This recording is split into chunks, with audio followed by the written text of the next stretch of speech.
Hi friends welcome to BBN study and research center. PM Kisan योजना तरफ बहुत बड़ अपडेट आसी जाइए। राज्य सरकार पक्ष पीएम किसान योजना स्वतंत्र अभियान बा स्टाटुरेशन ड्राइव जारी रही।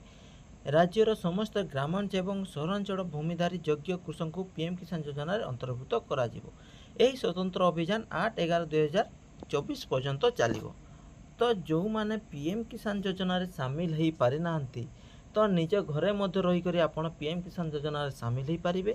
केमिति कृषि विभाग जो ऑफिसर माने जी आपण सर्वे पूरा डिटेल्स देवे एवं पीएम किसान केमिति सामिल हेबे से निश्चय आपण को जनइबे।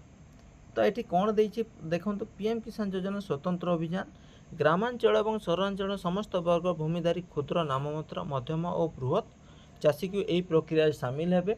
तो बहुत शीघ्र जो मैंने पीएम किसान योजना सामिल होना से सामिल हेबे। पीएम किसान पंजीकृत थाई सहायता राशि पाई पार नथिबे हिताधिकारी निम्नलिखित प्रक्रिया को संपूर्ण करने को अनुरोध।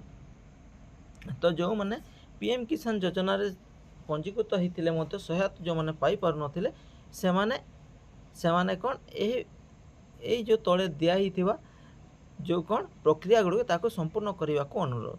निज बैंक अकाउंट सहित एनपीसीआई अधीन रे आधार लिंक करंतु। तो निज बैंक अकाउंट सहित आधार लिंक करंतु। निजर जमी जमा संबंध तथ्य कृषक ओडिशा पोर्टाल रे अपडेट करंतु। तो ओडिशा पोर्टाल कृषक ओडिशा पोर्टाल रे अपडेट करिवे। निकटस्थ जनसेवा केंद्र ग्राम नोडाल अधिकारी द्वारा किंबा पीएम किसान पोर्टाल को जाई निजर ई-केवाईसी करंतु।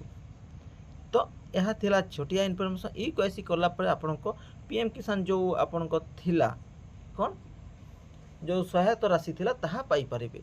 योग्य हिताधिकारी 8 नवेम्बर 2024 मध्य निकटस्थ जनसेवा केंद्र जाई निःशुल्क पंजीकरण करि परिबे।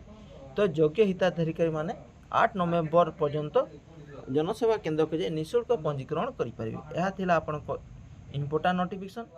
तो यही इनफॉरमेशन केमिति लागला निश्चित तो कमेंट माध्यम जानवे एवं चैनल रे प्रथम थर विजिट करथिले निश्चय चैनल रे सब्सक्राइब करबा सहित अन्य मान सहित शेयर करिवे। एमती गवर्नमेंट जॉब रिलेटेड सहित इंटरेस्टिंग वीडियो पाइबा को हेले।